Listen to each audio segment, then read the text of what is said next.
नमस्कार दोस्तों, मैं आप सभी का अपने YouTube चैनल की ऑनलाइन क्लासेस में स्वागत करता हूं। आशा करता हूं कि आप सभी स्वस्थ होंगे। जैसा प्यार पिछली वीडियोस पर देखने को मिल रहा है, ऐसा ही प्यार बनाए रखिएगा बेटा। ज़्यादा से ज़्यादा वीडियो को शेयर कीजिएगा, चैनल को सब्सक्राइब कीजिएगा और वीडियो आपको पसंद आए तो लाइक कीजिएगा। आज की क्लास की शुरुआत कर लेते हैं। बहुत ही इंपॉर्टेंट क्वेश्चन सेशन रहने वाला आने वाले एग्जाम के लिए DMER, HSSC, PGI, Chandigarh, नॉर्सेट, CHO, DSSB, ASIC सभी के लिए बहुत ही इंपॉर्टेंट क्लासेस रहने वाली बेटा। बहुत ही इंपॉर्टेंट MCQ सेशन रहने वाला है। आज की क्लास की शुरुआत करते हैं। आज की क्लास का सबसे पहला क्वेश्चन आप लोगों के लिए बेटा, sickle cell anaemia is, sickle cell anaemia क्या है? ऑटोसोमल हेरिडिटरी डिजीज है। ऑप्शन सेकंड है ऑलोसोमिक हेरिडिटरी डिजीज है। ऑप्शन 3 है एपिस्टेटिक इफेक्ट है या न्यूट्रिशनल डिसऑर्डर है। राइट आंसर देने की कोशिश करें सभी बच्चे। राइट आंसर फटाफट राइट आंसर देने की कोशिश करें बेटा। सिकल सेल एनीमिया क्या है? ऑटोसोमल हेरिडिटरी डिजीज है क्या? एलोसोमिक हेरिडिटरी डिजीज है या एपिस्टेटिक इफेक्ट है या न्यूट्रिशनल डिसऑर्डर है? राइट आंसर देने की कोशिश करें सभी बच्चे। राइट आंसर देने की कोशिश करें बेटा। फटाफट मैं आप लोगों को रिवाइजन करवा देता हूं बेटा सिकल सेल एनीमिया के बारे में। सबसे पहले हमेशा याद रखिएगा, जैसे सिकल सेल एनीमिया बेटा ये प्रॉब्लम होती है हीमोग्लोबिन की, और हीमोग्लोबिन के अंदर भी किसकी? बीटा चेन की। बीटा चेन के अंदर अगर मैं बात करूं तो 6th पोजीशन पे जो ग्लूटामिक एसिड होता है उसकी जगह पर वेलिन आ जाता है और फॉर्मेशन करता है हीमोग्लोबिन एस का। हीमोग्लोबिन एस बेटा बहुत ही सेंसिटिव होता है ऑक्सीजन के प्रति। अगर हाइपोक्सिया की कंडीशन हो, डिहाइड्रेशन कंडीशन, स्ट्रेस की कंडीशन हो तो एचबी जो जितने भी हीमोग्लोबिन बेटा अट्रैक्ट हो जाते हैं, इंटरेक्ट हो जाते हैं, एक दूसरे से जुड़ जाते हैं और एचबी फॉर्म कर लेते हैं पॉलीमर चेन। कौन सी चेन बेटा? Polymer chain. और आरबीसी की शेप हो जाती है सिकल शेप। अगर बेटा ये रिवर्सिबल भी कंडीशन अगर मैं बात करूं बेटा, जैसे हाइपोक्सिया रिसोल्व हो जाता है, डिहाइड्रेशन रिसोल्व हो जाता है, स्ट्रेस रिसोल्व हो जाता है तो ये कंडीशन ठीक हो जाती है। अगर रिकंट बार बार फ्रीक्वेंट सिकल शेप की आरबीसी देखने को मिलेंगी तो क्या हो जाएगा? जो वीक हो जाती है आरबीसी की मेम्ब्रेन, और अगर आरबीसी की मेम्ब्रेन वीक हो जाती है तो रफ्चर होने के चांसेस बहुत ही ज्यादा रहते हैं। तो उसके कारण हिमोलाइसिस देखने को मिलता है और हिमोलाइसिस के कारण एनीमिया या जॉन्डिस हो सकता है। अगर मैं बात करूं बेटा जो एनीमिया है, सॉरी इसकी मैं बात आरबीसी का जो प्रोडक्शन होता है आउटर मेडिटेरी कैनाल। अगर मैं बात करूं बेटा मेडिटेरी कैनाल से बाहर भी होता है, जैसे कि अपन मैं बात करूं स्प्लीन के अंदर होता है सर, लिवर के अंदर होता है, फेशियल बोन के अंदर होता है, स्कल के अंदर होता है। इनके अंदर क्या होता है? प्रोडक्शन होता है आरबीसी का, जिसके कारण क्या देखने को मिल सकती है? एनलार्जमेंट देखने को मिल सकती है फेशियल एंड स्कल बोन, साथ के साथ स्प्लीनोमेगाली और हिपेटोमेगाली देखने को मिल सकती है सिकल सेल एनीमिया के अंदर। साथ के साथ अगर मैं बात करूं बेटा, हमेशा याद रखिएगा सिकल सेल एनीमिया के अंदर क्या होता है? जो सिकल शेप की आरबीसी होती हैं वो वेक्सो ओकल्सन कर देती है, जो ब्लड वेसल उनके अंदर ओकल्सन रुकावट कर देंगी, जिसके कारण जैसे कि अगर मैं स्प्लीन के अंदर बात करूं बेटा, स्प्लीन के अंदर अगर वेसो ओकल्सन हो गया तो इन्फ्रैक्शन देखने को मिलेगा स्प्लीन का, और उसे बोलते हैं ऑटो स्प्लेनेक्टोमी। इसके कारण क्या होगा बेटा? पुलिंग हो जाएगा, ब्लड बहुत ज्यादा पुलिंग हो जाएगा स्प्लीन के अंदर, और स्प्लीन को क्या करना पड़ेगा? स्प्लीन वेस्ट्रेशन करना पड़ेगा, जिसके कारण बॉडी के अंदर क्या देखने को मिलेगा? हाइपोवोलेमिया, और अपने को जरूरत हो जाएगी स्प्लीन एक्टोमी की, स्प्लीन को रिमूव करने की क्या होगी? नीड होगी। नेक्स्ट बेटा अपन जैसे स्प्लीन को क्या करेंगे? रिमूव करेंगे तो हमेशा याद रखिएगा इम्यूनाइजेशन करना रिक्वायर होगी, वैक्सीनेशन की रिक्वायरमेंट होगी। अगर मैं बात करूं सर कौन कौन सी डिजीज कंडीशन के अंदर, याद रखिएगा बेटा Neisseria meningitis, streptococcal pneumonia, haemophilus influenza, तीनों के खिलाफ अपने को क्या करना पड़ेगा? इम्यूनाइजेशन करना पड़ेगा, वैक्सीनेशन करना पड़ेगा, क्योंकि तीनों को मारने का काम करती है स्प्लीन। नेक्स्ट वन बेटा बहुत ही इंपॉर्टेंट काम बता रहा हूं बेटा, अगर मैं बात करूं बेटा जैसे कि वेसोकल्सन हो रहा था स्प्लीन के अंदर, तो स्प्लीन के अंदर अपने को स्प्लीनेक्टोमी करनी पड़ी थी। ऐसे अगर वेसो ओकल्सन हो जाए हैंड और फुट के अंदर, उसको बोलते हैं डेक्टिलाइटिस। क्या बोलते हैं बेटा? डेक्टिलाइटिस बोलते हैं। और सीवियर पेन देखने को मिलता है किसके कारण बेटा? एनारोबिक रेस्पिरेशन होगी, पेन होगा किसके अंदर? फिंगर ऑफ हैंड के अंदर और फुट के अंदर सीवियर पेन देखने को मिलेगा अगर वेसो ओकल्सन हो जाएगा। अगर बेटा नी या जॉइंट के अंदर क्या होता है? वेसोकल्सन होता है तो अपने को हॉट एप्लीकेशन देनी पड़ेगी। अगर मैं बात करूं चलो बेटा वेसोकल्सन हो रहा है हिप के अंदर या शोल्डर जॉइंट के अंदर हो रहा है तो उसको हम बोलेंगे एवेस्कुलर नेक्रोसिस। अगर बेटा हार्ट के अंदर वेसोकल्सन हो रहा है तो एमआई होने के चांसेस रहेंगे। अगर वेसोकल्सन हो रहा है लंग्स के अंदर तो चेस्ट सिंड्रोम देखने को मिलेगा। जो नॉर्मल लंग्स है उनकी सेल की डेथ हो जाएगी, क्यों होगी बेटा? ब्लड सप्लाई कम होने के कारण। अगर वेसोकल्सन ब्रेन के अंदर हो रहा है तो सीवी होगा, सेरिब्रल वेस्कुलर एक्सीडेंट होगा। नेक्स्ट बेटा अगर वेसोकल्सन पेनिस के अंदर होगा तो पीरियापिज्म देखने को मिलेगा। अगर मैं मैनेजमेंट के अंदर बात करूं बेटा सिकल सेल एनीमिया की हमेशा याद रखिएगा ऑटो थेरेपी दे सकते हैं, फ्लूइड रिप्लेसमेंट कर सकते हैं सर। इम्यूनाइजेशन करना होगा। इम्यूनाइजेशन किसके अगेंस्ट बेटा? तीन चीजों के अगेंस्ट, निमोकोकल के अगेंस्ट बेटा, स्ट्रेप्टोकोकल निमोनिया के अगेंस्ट, नाइजीरिया मेनिंजाइटिस के अगेंस्ट और हीमोफिलियस इन्फ्लुएंजा के अगेंस्ट ब्लड ट्रांसफ्यूजन कर सकते हैं। नेक्स्ट वन अगर मैं बात करें चलो बेटा हमेशा याद रखिएगा गिव दे सकते हैं बेटा अपन हाइड्रोक्सीयूरिया। हाइड्रोक्सीयूरिया क्या होगा? रिप्लेस करेगा बीटा ग्लोबिन चेन को गामा चेन से, और बोन मैरो ट्रांसप्लांटेशन करना पड़ेगा। लास्ट वन इसका ट्रीटमेंट क्या होता है सर? बोन मैरो ट्रांसप्लांटेशन होता है। तो अपना अपना जो सिकल सेल एनीमिया हो क्या होता है बेटा, हमेशा याद रखिएगा, जिंदगी के अंदर भूलना मत है, ऑटोसोमल हेरिडिटरी डिजीज है। कैसी बेटा, ऑटोसोमल हेरिडिटरी डिजीज है। नेक्स्ट बेटा, मैंने पूरा का पूरा एक्सप्लेन करने की कोशिश की बेटा सिकल सेल एनीमिया क्या होता है। मे भी आप लोगों को समझ में आया होगा। अगर वीडियो आपको पसंद आए तो लाइक कीजिएगा, ज्यादा से ज्यादा शेयर कीजिएगा। नेक्स्ट बेटा, अपन नेक्स्ट क्वेश्चन तरफ रुक करते हैं। आज की क्लास का नेक्स्ट क्वेश्चन है, the condition directly related to bone marrow aspiration is. कौन सी कंडीशन ऐसी है जिसके अंदर अपने को क्या जरूरत पड़ेगी बेटा, बोन मैरो एस्पिरेशन की जरूरत होती है। कौन सी कंडीशन होगी जिसके अंदर बेटा अपने को बोन मैरो एस्पिरेशन करना पड़ेगा, बोन मैरो से सैंपल निकालना पड़ेगा। अगर मैं बात ऑप्शन ए एनीमिया के अंदर कर सकते हैं सर, सिकल सेल एनीमिया के अंदर कर सकते हैं, थर्ड वन एप्लास्टिक एनीमिया के अंदर करेंगे, या मेगालोब्लास्टिक एनीमिया। राइट आंसर देने की कोशिश करें सभी बच्चे, राइट आंसर देने की कोशिश करें बेटा, फटाफट फटाफट राइट आंसर देने की कोशिश करें बेटा, राइट आंसर देने की कोशिश करें। सर कौन सी कंडीशन के अंदर अपने को किसकी जरूरत पड़ेगी, बोन मैरो बायोप्सी की जरूरत पड़ेगी, एस्पिरेशन की जरूरत पड़ेगी। हमेशा याद रखिए बेटा। देखिएगा, सबसे पहले मैं बात कर चलो बेटा बोन मैरो बायोप्सी की क्या होता है सर, एक सैंपल कलेक्ट करते हैं डायरेक्ट बोन मैरो से ब्लड सेल की एब्नॉर्मलिटी का पता लगाने के लिए। अगर मैं बात कर चलो अडल्ट पर्सन के अंदर करनी है तो सर हमेशा याद रखिएगा स्टर्नम से कर सकते हो। स्टर्नम के अंदर भी बेटा अगर मैं बात करें चलो सर कहां से करना है, स्टर्नम के अंदर भी जो अपना अपर पार्ट होगा मेन्यूब्रियम वहां से करना है। और सर कौन सी पोजीशन देनी, बच्चे को पोजीशन, अडल्ट पर्सन को सॉरी अडल्ट पर्सन को पोजीशन देनी पड़ेगी डोर्सल रिकमेंडेड पोजीशन, और शोल्डर के नीचे पिलो अप्लाई करना पड़ेगा। सेकंड में लंबोस्पाइन एरिया से अपन ले सकते हो, लंबोस्पाइन एरिया से अंदर मैं बात कर चलो L3 और L4 सैंपल कलेक्ट कर सकते हैं। इसके अंदर अपने को पोजीशन देनी पड़ेगी सी शेप पोजीशन। कौन सी पोजीशन बेटा, सी शेप पोजीशन दे सकते हैं, फिटल एटीट्यूड पोजीशन दे सकते हैं, साइड लाइन पोजीशन दे सकते हैं, जिसके साथ साथ हेड और नी को क्या करना पड़ेगा, बेंड करने पड़ेगा towards the body. Next one अगर मैं बात कर चलो बेटा, थर्ड वन बेटा एंटीरियर इलियक क्रस्ट अपन ले सकते हैं, और मोस्ट कॉमन साइड अडल्ट के अंदर यही रहती है। नेक्स्ट बेटा अगर मैं बात कर चलो बेटा, नेक्स्ट वन अगर चाइल्ड के अंदर लेना है तो साइड के अंदर बेटा टिबियल कॉन्डाइल से ले सकते हैं सर, या फीमर से ले सकते हैं, और क्वांटिटी रहेगी 0.2 ml। और बेटा हमेशा याद रखिएगा इसका कॉम्प्लिकेशन होता है ब्लीडिंग। और सर कौन सी डिजीज कंडीशन, चार ऑप्शन दिए, चार ऑप्शन के अंदर कौन सी डिजीज कंडीशन के अंदर अपने को जरूरत पड़ेगी बोन मैरो एस्पिरेशन की, तो हमेशा याद रखिएगा बेटा एप्लास्टिक एनीमिया। कौन सा एनीमिया बेटा, एप्लास्टिक एनीमिया के अंदर अपन क्या करके चलते हैं, बोन मैरो बायोप्सी लेके चलते हैं। और एप्लास्टिक एनीमिया के अंदर हमेशा ए प्लस प्लेसिया, ए का मींस होता है क्या होगा बेटा, अब्सेंस होना, और प्लेसिया का मींस सेल डिवीजन का क्या होना, अब्सेंस होना। अगर मैं बात करूं चलो बेटा इस कंडीशन के अंदर पेनसाइटोपिनिया देखने को मिलता है सर। पेनसाइटोपिनिया क्या होता है, जो ब्लड सेल होती है, ब्लड सेल तीनों की तीनों ब्लड सेल का लेवल कम हो जाता है, जैसे कि आरबीसी, डब्ल्यूबीसी, प्लेटलेट्स तीनों का लेवल क्या देखने को मिलेगा, कम देखने को मिलेगा। हमेशा याद रखिएगा बेटा। अगर मैं बात करूं चलो कोज इसके अंदर दो प्रकार से हो सकते हैं, इननेट के अंदर, इननेट और एक्वायर्ड। इननेट अगर चाइल्ड के अंदर बात करूं जो रेड बोन मैरो रिप्लेस कर दी जाएगी फैट सेल के द्वारा या बोन मैरो के द्वारा, और एक्वायर्ड के अंदर अडल्ट के अंदर कोई वायरल इंफेक्शन हो गया बेटा। नेक्स्ट में बेटा रेडिएशन के कारण, कीमोथेरेपी के कारण, ऑटो इम्यून के कारण भी हो सकता है। साइन एंड सिम्टम्स के अंदर हमेशा पेनसाइटोपिनिया देखने को मिलेगा, प्लेटलेट्स का लेवल कम होगा जिसके कारण ब्लीडिंग वगैरह ज्यादा देखने को मिल सकती है। प्लेटलेट्स अगर डब्ल्यूबीसी का कम होगा तो इन्फेक्शन देखने को मिल सकता है बेटा। नेक्स्ट वन अगर डायग्नोसिस के अंदर बात करते हैं, bone marrow biopsy confirmative diagnosis होता है। और मैनेजमेंट के अंदर अपने को क्या करना पड़ेगा, ट्रांसफ्यूजन करना पड़ेगा ब्लड के प्रोडक्ट्स को, जैसे कि पैक्ड आरबीसी को कर सकते हैं, सिंगल डोनर प्लेटलेट को कर सकते हैं, ल्यूकोसाइट को कर सकते हैं। अगर लो प्लेटलेट का लेवल कम है तो बेटा अपने को हमेशा प्रिकॉशन बरतनी पड़ेगी कि उसको ब्लीडिंग वगैरह होने के क्या रहेंगे, चांसेस हो सकते हैं। ये अपने कंप्लीट जाना। नेक्स्ट बेटा अपन नेक्स्ट क्वेश्चन तरफ रुक करते हैं। आज की क्लास का नेक्स्ट क्वेश्चन है, नेक्स्ट क्वेश्चन बेटा, a client has been diagnosed with pernicious anaemia, in planning care for the client and nurse and anticipate that the client will be treated with. अगर बेटा ध्यान से सुनिएगा, अगर एक क्लाइंट है और क्लाइंट किसका बेटा, पर्नीशियस एनीमिया का है, तो प्लानिंग करनी है केयर की बेटा, एक क्लाइंट की केयर है बेटा, नर्स क्या एंटिसिपेट करेगी कि उस क्लाइंट को किस चीज की जरूरत होगी जिसके कारण बेटा पर्नीशियस एनीमिया को ठीक किया जा सके। हमेशा याद रखिएगा पर्नीशियस एनीमिया में भी सभी बच्चों को पता होगा कौन से विटामिन की कमी के कारण होता है, कौन से विटामिन की कमी के कारण अपने को पर्नीशियस एनीमिया देखने को मिलता है। राइट आंसर फटाफट सभी बच्चे राइट आंसर देने की कोशिश कीजिएगा। हमेशा याद रखिएगा बेटा अगर विटामिन B12, कौन सा विटामिन बेटा, अगर विटामिन B12 की कमी है तो हमेशा याद रखिएगा मेरे प्यारे बच्चों, विटामिन B12 की कमी है तो पर्नीशियस एनीमिया देखने को मिलता है। और अपने को बेटा विटामिन B12 डाइट के अंदर ज्यादा देना पड़ेगा क्लाइंट को, जिसके कारण क्या हो सकता है, पर्नीशियस एनीमिया ट्रीट हो सकता है।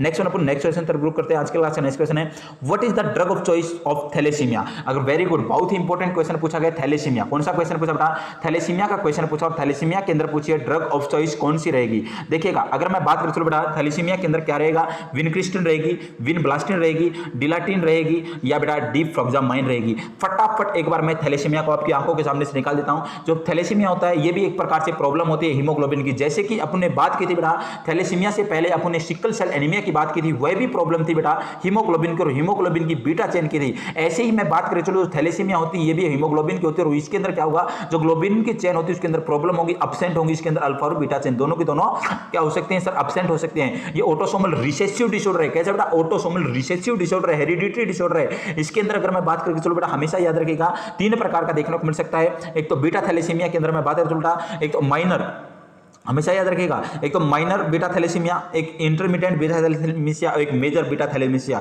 इसके अंदर भी बेटा मैं बात कर चलूं, जो मेजर बीटा थैलेसीमिया है इसी को बोला जाता है बेटा, अगर थैलेसीमिया को बोला जाता है बेटा कूलिज एनीमिया। कौन सा एनीमिया बेटा? Coolidge anaemia. यही सबसे ज्यादा देखने को मिलता है। अगर मैं बात करके चलो बेटा कूलिज एनीमिया की, इसके अंदर क्या होगा? डिक्रीज नंबर होंगे बीटा ग्लोबुलिन की चैन के, इंक्रीज अल्फा ग्लोबुलिन चैन। किसकी चैन बढ़ जाएगी? अल्फा वाली बढ़ जाएगी, जिसके कारण फ्री एक्स्ट्रा ग्लोबुलिन चैन डैमेज कर देंगे मेम्ब्रेन आरबीसी की, और इसके कारण अर्ली डिस्ट्रक्शन देखने को मिलता है आरबीसी का, जिसके कारण एनीमिया मेन सिम्टम आता है। और इसके अंदर माइक्रोसाइटिक हाइपोक्रोमिक आरबीसी देखने को मिलती है। कौन सी बेटा? माइक्रोसाइटिक हाइपोक्रोमिक आरबीसी देखने को मिलती हैं। और एक्स्ट्रा मेडुलरी हीमोपेटाइसिस, जहां पर आरबीसी का प्रोडक्शन ज्यादा होता है बेटा, उसी के अंदर जैसे कि अपन सिकल सेल एनीमिया के अंदर पढ़ा था, एनलार्ज्ड फेशियल बोन देखने को मिल सकता है, स्कल बोन देखने को मिल सकते हैं, स्प्लेनोमेगाली हिपेटोमेगाली देखने को मिल सकती है। और स्प्लेनेक्टोमी इसके अंदर भी क्या होगी? रिस्पॉन्सिबल रहती है। और 3 प्रकार के अपन क्या देने, इम्यूनाइजेशन करना पड़ेगा। कौन कौन सा सर? निमोनिया के अगेंस्ट बेटा, मेनिंजाइटिस के अगेंस्ट बेटा, और हीमोफिलस इन्फ्लुएंजा के अगेंस्ट अपने क्या करना पड़ेगा?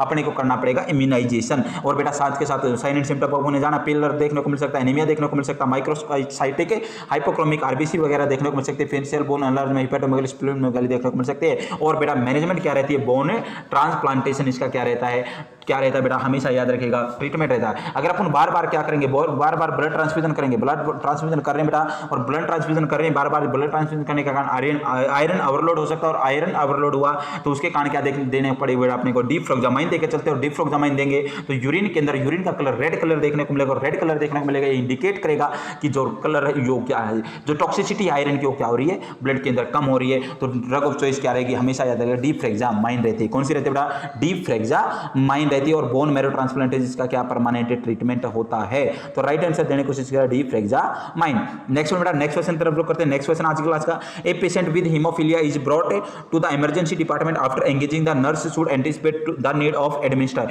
एक क्लाइंट आया है हीमोफीलिया का। कौन सी कंडीशन बेटा? हीमोफीलिया उसके अंदर है। कौन सी कंडीशन बेटा? हीमोफीलिया है। हीमोफीलिया का अपने पास क्लाइंट आया है, उसके अंदर अपने को क्या देके चलना पड़ेगा? हमेशा याद रखिएगा, फटाफट अगर मैं बात है चलो, हीमोफीलिया की फ्रेश फ्रोजन प्लाज्मा देंगे, आरबीसी देंगे, फैक्टर 8 कंसंट्रेटेड देंगे या प्लेटलेट देंगे। देखिएगा बेटा, सबसे पहले अपने को पता होना चाहिए हीमोफीलिया क्या है सर। हीमोफीलिया एक ब्लीडिंग डिसऑर्डर है। रॉयल सिटी से सबसे पहले क्वीन जो विक्टोरिया, रानी विक्टोरिया को देखने को मिली थी। इसके कारण क्या होगा? प्रोलॉन्ग्ड ब्लीडिंग हो जाती है आफ्टर इंजरी के बाद बेटा। अगर मैं बात करूं चलो बेटा, ये सेक्स लिंक्ड क्रोमोसोमल डिसऑर्डर बोल सकते हैं, एक्स लिंक्ड क्रोमोसोमल डिसऑर्डर या x linked recessive disorder. Next one बेटा, 3 प्रकार का होता है हीमोफीलिया, ए, बी और सी। हीमोफीलिया ए को क्लासिक हीमोफीलिया बोला जाता है, जो कि डेफिशिएंसी क्लोटिंग फैक्टर नंबर 8 की कमी से होता है। और हीमोफीलिया बी बेटा क्रिसमस, जो नॉन एज क्रिसमस हीमोफीलिया बोला जाता है, ये डेफिशिएंसी क्लोटिंग फैक्टर नंबर 9 की कमी से होता है बेटा। और डेफिशिएंसी 11th जो क्लोटिंग फैक्टर उसकी कमी से होता है हीमोफीलिया सी। और इसके कारण साइन एंड सिम्टम बेटा, ब्लड नॉट स्टॉप। कभी भी देखना है इंजरी के बाद बेटा ब्लड स्टॉप नहीं होगा। जॉइंट पेन देखने को मिलेगा, ब्लीडिंग देखने को, जॉइंट के अंदर ब्लीडिंग, एपिस्टेक्सिस होगा, लॉन्ग मेंसेस चलेंगे, फीमेल के अंदर गम्स ब्लीडिंग देखने को मिलेगा, प्रोलॉन्ग सीटी होगा, नॉर्मल बीटी रहेगा डायग्नोसिस के अंदर बेटा। और हमेशा याद रखिएगा, मैनेजमेंट प्राइमरी मैनेजमेंट क्या करेंगे सर?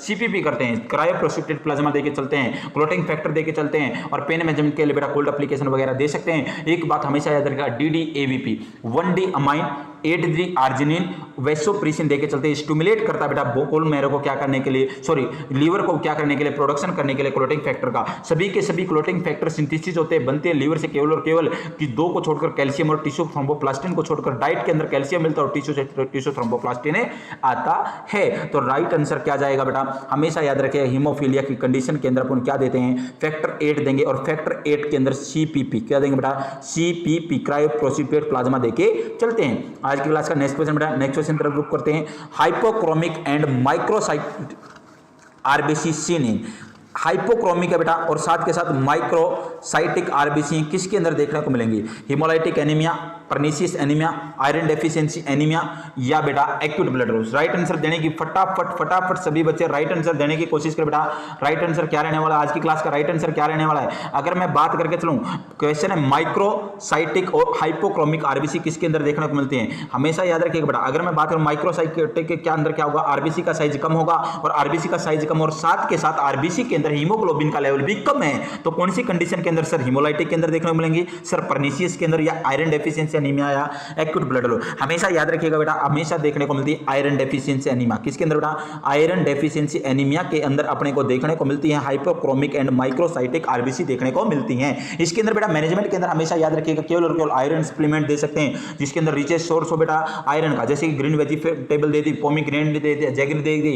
नेक्स्ट वन अगर मैं बात करके चलो बेटा ब्रिंजल वगैरह दे सकते हैं। और टैबलेट और सिर्फ अगर दे रहे हैं तो बेटा हमेशा याद रखिएगा, हमेशा बीच में देना चाहिए मील के, और एम्प्टी स्टमक गैस्ट्राइटिस कोज करता है। अगर सिर्फ दे रहे हैं तो हमेशा स्ट्रो का यूज करना चाहिए टूथ डिस्कलेशन से बचाने के लिए। नेक्स्ट बेटा नेक्स्ट क्वेश्चन जरूर करते हैं आज के क्लास। नेक्स्ट क्वेश्चन है a promoting treatment for some children suffering from thalassaemia is. अगर कोई बंदा बेटा थैलेसीमिया से सफर कर रहा है तो उसके अंदर ट्रीटमेंट क्या रहेगा? बोन मैरो ट्रांसप्लांटेशन रहेगा, रेडिएशन थेरेपी रहेगा, स्टेरॉइडल थेरेपी रहेगा, या कीमोथेरेपेटिक इफेक्ट एजेंट रहेगा?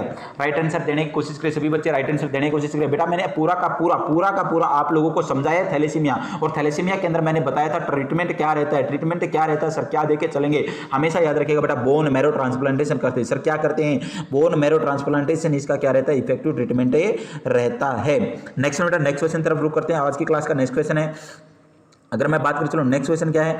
All of the following types of haemolytic anaemia except, सभी के सभी टाइप्स हैं हीमोलाइटिक एनीमिया के। Option A sickle cell anaemia, option B है बेटा G6PD deficiency, option 3 thalassaemia, option 4 है मेगालोब्लास्टिक एनीमिया। राइट आंसर देने की कोशिश करें। सभी के सभी टाइप से बेटा हीमोलाइटिक एनीमिया के। हीमोलाइटिक एनीमिया क्या होगा बेटा? आरबीसी के ब्रेकडाउन होने के कारण एनीमिया हो रहा है। सभी के सभी उसके अंदर आरबीसी के ब्रेकडाउन होने के कारण देखने को मिलेंगे केवल और केवल एक प्रकार के एनीमिया को छोड़कर। ऑप्शन ए बेटा आप लोगों के लिए sickle cell anaemia, second one G6PD deficiency thalassaemia, या fourth one megaloblastic anaemia. G6PD देखना, सिकल सेल एनीमिया जाना, थैलेसीमिया जाना। अगर मैं G6PD की बात करते हैं बेटा, G6PD क्या होता है सर? Glucose 6 phosphate डिहाइड्रेनेज। ये आरबीसी की जो वॉल होती है उसको बनाने में, उसको मैच्योर करने में रिस्पॉन्सिबल होता है। अगर इसकी कमी होगी तो मैच्योर नहीं होगी अच्छे से, और मैच्योर नहीं होगी तो उसका अर्ली डिस्ट्रक्शन देखने को मिलेगा।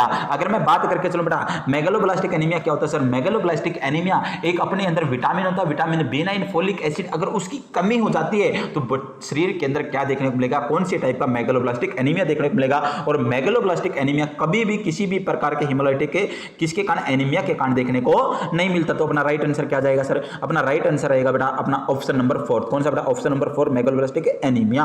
नेक्स्ट बेटा नेक्स्ट क्वेश्चन तरफ रुक करते हैं। आज के क्लास का नेक्स्ट क्वेश्चन है which of the following parameter would be increase in child having sickle cell anaemia. कौन सी कंडीशन है? अगर मैं बात करूं चलो बेटा सिकल सेल एनीमिया, और सिकल सेल एनीमिया के अंदर कौन सी पैरामीटर बढ़ा हुआ मिलेगा? किसी बंदे के अंदर, किसी बच्चे के अंदर क्या हो जाता है? सिकल सेल एनीमिया हो जाता है। तो ल्यूकोसाइट लेवल बढ़ेगा क्या? हीमोग्लोबिन लेवल बढ़ेगा क्या? हेमेटोक्राइट लेवल बढ़ेगा, या रेटिकुलोसाइट लेवल बढ़ेगा? फटाफट राइट आंसर देने की कोशिश करें, राइट आंसर देने की कोशिश करें बेटा। राइट आंसर क्या रहेगा? हमेशा याद रखिएगा रेटिकुलोसाइट लेवल बढ़ेगा। कौन सा लेवल बढ़ेगा बेटा? रेटिकुलोसाइट लेवल बढ़ेगा। और रेटिकुलोसाइट लेवल क्यों बढ़ेगा सर? हमेशा याद रखिएगा बेटा प्यारे बच्चों, रेटिकुलोसाइट लेवल क्यों बढ़ेगा सर? क्योंकि रेटिकुलोसाइट क्या होते हैं? इमेच्योर आरबीसी होते हैं, आरबीसी का डिस्ट्रक्शन ज्यादा होगा, उसके कारण किसका लेवल बढ़ा हुआ मिलेगा? रेटिकुलोसाइट लेवल बढ़ा हुआ मिलेगा। नेक्स्ट क्वेश्चन बढ़ते हैं। Risk factor for developing anaemia is, developing होने के किसका बेटा? एनीमिया डेवलपिंग होने के रिस्क फैक्टर क्या रहेगा? गैस्ट्रिक सेक्शन रहेगा, एंजी ड्रेनेज रहेगा, गैस्ट्रेक्टोमी रहेगा, या गैस्ट्रेक्टोमी फीडिंग रहेगा? राइट आंसर फटाफट राइट आंसर देने की कोशिश करें बेटा। एनीमिया क्यों डेवलप हो सकता है? कौन सा कारण रहेगा जिसके कारण क्या देखने को मिल सकता है? एनीमिया देखने को मिल सकता है। फटाफट राइट आंसर देने की कोशिश करें बेटा। कौन सा कारण रहेगा जिसके कारण क्या देखने को मिल सकता है? एनीमिया देखने को मिल सकता है। अगर मैं बात करके चलो बेटा आप लोगों के सामने देखिएगा क्या रहेगा बेटा? क्यों रह सकता है? गैस्ट्रिक में रह सकता है। क्यों रह सकता है बेटा? सभी को पता होगा। परनीशियस क्या देखना, sorry vitamin B12, vitamin B12 को एब्जॉर्प्शन के लिए अपने को चाहिए इंट्रिंसिक फैक्टर। अगर अपन स्टमक को रिमूव कर देंगे, और स्टमक से बेटा पेराइटल सेल होते हैं, और पेराइटल सेल से आता है अपना इंट्रिंसिक फैक्टर, और इंट्रिंसिक फैक्टर विटामिन B12 को एब्जॉर्ब कराने में बहुत ही रिस्पॉन्सिबल सहायक होता है। अगर बेटा पेराइटल सेल ही नहीं रहेंगी, स्टमक ही नहीं रहेगा, तो अपना क्या नहीं आएगा बेटा? इंट्रिंसिक फैक्टर नहीं आएगा, और इंट्रिंसिक फैक्टर नहीं आएगा तो विटामिन B12 क्या नहीं होगा? क्या एब्जॉर्प्शन नहीं होगा, और एब्जॉर्प्शन नहीं होगा तो एनीमिया होगा। एनीमिया कौन से टाइप का होगा? Pernicious anaemia. कौन सा होगा बेटा? परनीशियस एनीमिया देखने को मिलता है। नेक्स्ट वन बेटा अगर मैं बात करके चलूं फटाफट, अगर नेक्स्ट वन अगर मैं बात करके चलो बेटा, नेक्स्ट क्वेश्चन आप लोगों के लिए the best screening test for haemophilia is, haemophilia के लिए बेस्ट टेस्ट कौन सा रहेगा? बेस्ट टेस्ट कौन सा रहेगा बेटा हीमोफीलिया के लिए? अगर मैं बात करूं ब्लीडिंग टाइम रहेगा, क्लोटिंग टाइम रहेगा, प्रोथ्रोम्बिन थ्रोम्बोप्लास्टिन रहेगा, या all of the above? Right answer देने की कोशिश करें, राइट आंसर देने की कोशिश करें सभी बच्चे, राइट आंसर देने की कोशिश करें बेटा। राइट आंसर क्या रहने वाला है?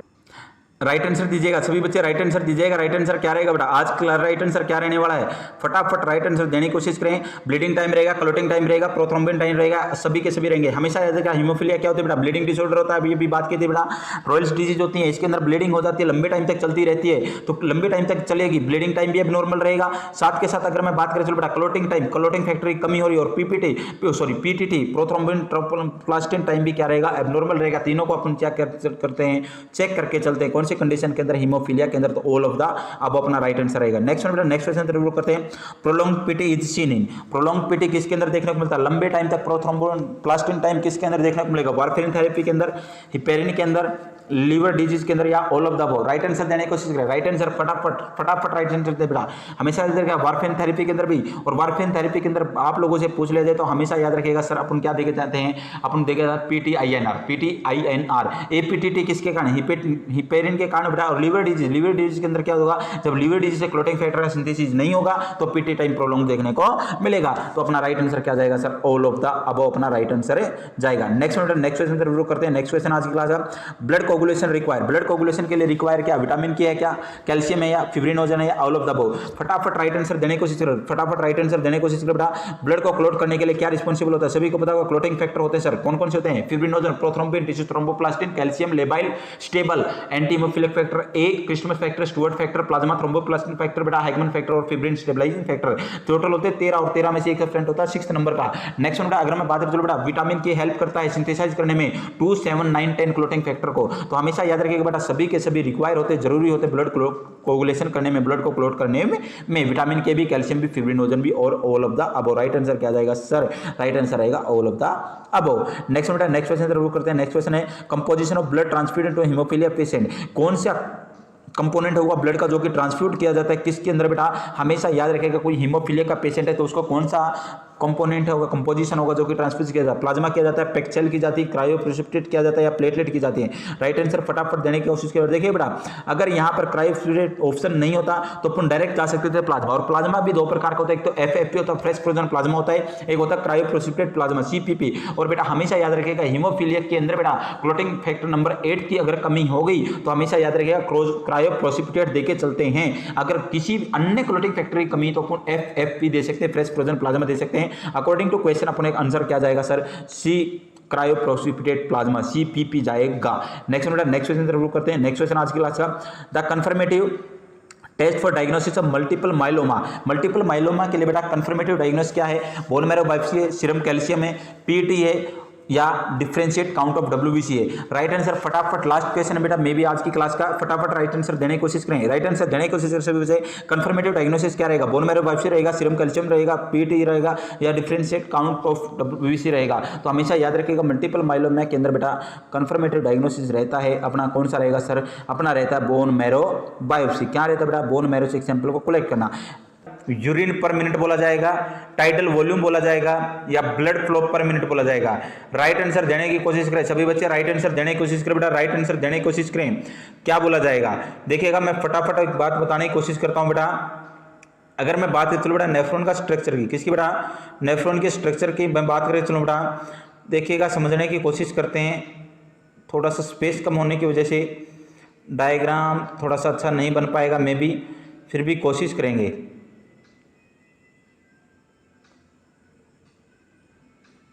देखिएगा बेटा मैं समझाने की कोशिश करता हूँ। ये होता है बेटा अपना एफरेंट आर्टियोल्स, ये होता है इफरेंट आर्टियोल्स, ये अपना बेटा ग्लोमेरुलस, ये अपना बेटा बाउमन कैप्सूल, ये अपना बेटा पीसीटी, यहाँ पर अपना डिसेंडिंग लूप ऑफ फैनले, नीचे आएगा लूप ऑफ फैनले, यहाँ पर आएगा असेंडिंग लूप ऑफ फैनले, ये अपना डीसीटी और ये अपना सीडी। हमेशा याद रखिएगा बेटा सबसे पहले अपने को फिल्ट्रेशन के लिए glomerular filtration pressure, sorry glomerular filtration कि अगर मैं बात करूँ चलो बेटा समझने की कोशिश करते हैं। ग्लूकोमेरुलर फिल्ट्रेशन रेट के अंदर क्या होगा, अपने को दो प्रेशर चाहिए, एक तो चाहिए बेटा अपने को हाइड्रोस्टेटिक प्रेशर और एक चाहिए ऑस्मोटिक प्रेशर। दोनों प्रेशरों के कारण बेटा एक नेट फिल्ट्रेशन प्रेशर NFP आता है 10 mm of Hg। कितना आता है सर, 10 mm of Hg। और वही डिसाइड करता है बंदे के अंदर जो अपनी क्या होती है GFR होती है, ग्लूमेरुलर फिल्ट्रेशन रेट होती है, कितनी होती है। नॉर्मल की मैं बात करें चलो बेटा नॉर्मल होती है 125 ml पर मिनट किसके अंदर, मेल के अंदर, 105 ml फीमेल के अंदर, 187 बेटा प्रेग्नेंट लेडी के अंदर। हमेशा याद रखेगा 187 किसके अंदर होगी सर, प्रेग्नेंट लेडी के अंदर होगी। नेक्स्ट वन बेटा हमेशा 50% इंक्रीज हो जाती है प्रेग्नेंट लेडी के अंदर। Next one 180 litre per day क्या होता है, यूरिन आउटपुट होता है। नेक्स्ट वन अगर मैं बात करता हूँ बेटा हमेशा याद रखिएगा 99% GFR का क्या हो जाता है बेटा, रीएब्जॉर्ब कर लिया जाता है। केवल और केवल 1% क्या होता है, वाटर से वेस्ट के रूप में, यूरिन के रूप में निकलता है। तो हमेशा अपन याद रखिएगा बेटा जो अमाउंट होगी फिल्टर होती है उसे अपन बोल के चलते हैं GFR। क्या बोलते हैं बेटा, GFR, ग्लोमेरुलर फिल्ट्रेशन रेट बोल के चलते हैं। नेक्स्ट वन, नेक्स्ट क्वेश्चन तरफ रुक करते हैं आज क्लास का। नेक्स्ट क्वेश्चन बेटा normal range of pH of urine is, normal range क्या रहेगी पीएच इसकी यूरिन की, 4.5 to 8, 4.0 to 6, 6 to 7 या 7 to 8। राइट आंसर देने की कोशिश करें, फटाफट राइट आंसर देने की कोशिश करें बेटा। नॉर्मल रेंज पूछिए, एक्यूरेट नहीं पूछा, नॉर्मल रेंज पूछिए। नॉर्मल रेंज क्या रहेगी, नॉर्मल रेंज क्या रहेगी बेटा, यूरिन की नॉर्मल रेंज क्या रहती है सर, कहां से कहां तक अपन नॉर्मल बोल सकते हैं यूरिन की रेंज को। तो हमेशा याद रखिएगा बेटा जिंदगी के अंदर भूलना मत है 4.5 to 8, किसको बेटा 4.5 to 8 जो रेंज रहती है यूरिन की उसे नॉर्मल रेंज के अंदर काउंट किया जाता है।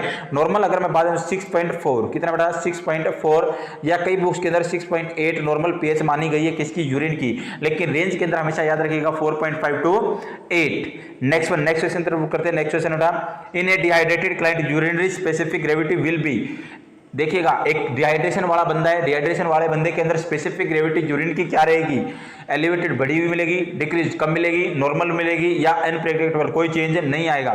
देखिएगा बेटा हमेशा याद रखिएगा अगर मैं बात करें चलो बेटा अगर स्पेसिफिक ग्रेविटी क्या होती है बेटा, जो कंसंट्रेटेड, कंसंट्रेशन कितनी है यूरिन के अंदर, कंसंट्रेशन कितनी है, हमेशा याद रखिएगा नॉर्मल क्या होती है, स्पेसिफिक ग्रेविटी कितनी होती है। तो याद रखिएगा अडल्ट पर्सन के अंदर बेटा 1.010 to 1.030 और बच्चे के अंदर बेटा 1.005 to 1.010। और बेटा जो बच्चे के अंदर स्पेसिफिक ग्रेविटी होती है यूरिन की सेम है स्पेसिफिक ग्रेविटी होती है एमनियोटिक फ्लूइड की, कौन से फ्लूइड की बेटा, एमनियोटिक फ्लूइड की, हमेशा जिंदगी के अंदर याद रखिएगा। नेक्स्ट वन अगर मैं बात समझाने की कोशिश करूं बेटा, अगर आपको कई बुक्स के अंदर देखने को मिलेगा स्पेसिफिक ग्रेविटी नॉर्मल मानी गई है, मैं साथ के साथ बता देता हूं 1.016 to 1.025 भी मानी गई है, हमेशा याद रखिएगा। और हमेशा याद रखिए बेटा दो कंडीशन के अंदर, एक तो मैं बात करूं बेटा डायबिटीज मेलाइटिस, कौन सी बेटा, डायबिटीज मेलाइटिस सर, कौन सी कंडीशन, डायबिटीज मेलाइटिस के अंदर क्या होगा, हमेशा याद रखने की कोशिश कीजिएगा। डायबिटीज मेलाइटिस के अंदर कैसी देखने को मिलेगी, एलिवेटेड देखने को मिलेगा। क्यों देखने को मिलेगा बेटा, क्योंकि हमेशा याद रखिएगा क्या होता है डायबिटीज मेलाइटिस के अंदर पॉलीयूरिया होता है, पॉलीयूरिया होता है सर, उसके अंदर ग्लूकोज भी आता है और ग्लूकोज आता तो कंसंट्रेटेड कर देता है किसको, यूरिन को। नेक्स्ट बेटा हमेशा याद रखने की कोशिश कीजिएगा विंटर होता है, सर्दियों के अंदर सर क्या होता है, सर्दियों के अंदर ना तो बेटा अपना स्वेटिंग के द्वारा वेस्ट प्रोडक्ट बाहर निकलता है और ज्यादा मात्रा में भी यूरिन पास आउट नहीं करते हैं, कम मात्रा में यूरिन पास आउट करते हैं, जिसके कारण क्या देखने को मिलता है, कंसंट्रेटेड यूरिन देखने को मिलता है। विंटर के अंदर भी क्या होगी, स्पेसिफिक ग्रेविटी बढ़ती है। नेक्स्ट बेटा हमेशा याद रखिएगा समर के अंदर और एक डिजीज कंडीशन होती है डायबिटीज इंसिपिडस, कौन सी होती है बेटा, डायबिटीज इंसिपिडस। इन दोनों कंडीशन के अंदर स्पेसिफिक ग्रेविटी कम होती है। पर्सन है डिहाइड्रेटेड, कैसे बेटा, डिहाइड्रेटेड, पानी की कमी होगी और पानी की कमी होगी तो यूरिन जैसा जाएगा कंसंट्रेटेड जाएगा और कंसंट्रेटेड जाएगा तो किसका मीन से एलिवेटेड हुई है क्या, स्पेसिफिक ग्रेविटी। हमेशा याद रखिएगा बेटा डिहाइड्रेशन वाले केस के अंदर जो स्पेसिफिक ग्रेविटी क्या होती है सर, इंक्रीज होती है, एलिवेटेड होती है। नेक्स्ट वन, नेक्स्ट क्वेश्चन तरफ रुक करते हैं आज की क्लास का। नेक्स्ट क्वेश्चन है which of the following is normally found in urine. अगर मैं बात करती हूँ बेटा कोई भी बंदा है, कोई भी पर्सन है यूरिन पास आउट कर रहा है नॉर्मल कंडीशन के अंदर, तो उसके यूरिन के अंदर कौन सी चीज है जो कि प्रेजेंट होगी लेकिन उसको नॉर्मल माना जाएगा। ऑप्शन 1 है ग्लूकोज, ऑप्शन 2 है प्रोटीन, ऑप्शन 3 आरबीसी, ऑप्शन 4 है क्रेटिनिन। हमेशा याद रखिएगा बेटा। नेक्स्ट अगर मैं बात करके चलूं, एक तो बेटा प्रोटीन, किसको बेटा, प्रोटीन को, और एक बेटा ब्लड सेल होंगी उनको कभी भी फिल्टर नहीं होती। नेक्स्ट अगर मैं बात करके चलूं ग्लूकोज अगर फिल्टर हो गई या प्रोटीन कभी फिल्टर हो गई तो उनको बेटा 100% रीएब्जॉर्प्शन कर लिया जाता है पीसीटी, प्रोक्सिमल कन्वर्जेंट ट्यूबल्स के द्वारा 100% रीएब्जॉर्प्शन देखने को मिलेगा ग्लूकोज और अमाइनो एसिड का। नेक्स्ट में बेटा हमेशा याद रखिएगा क्रेटिनिन। क्रेटिनिन नॉर्मली किसके अंदर प्रेजेंट होता है सर, नॉर्मली प्रेजेंट होता है बेटा यूरिन के अंदर। नॉर्मल लेवल होता है 0.6 to 1.2। कितना होता है क्रेटिनिन का लेवल बेटा, 0.6 to 1.2 नॉर्मल लेवल होता है, तो नॉर्मल मानेंगे क्रेटिनिन को। नेक्स्ट क्वेश्चन की तरफ रुक करते हैं। नेक्स्ट क्वेश्चन है risk factor for urinary calculus is.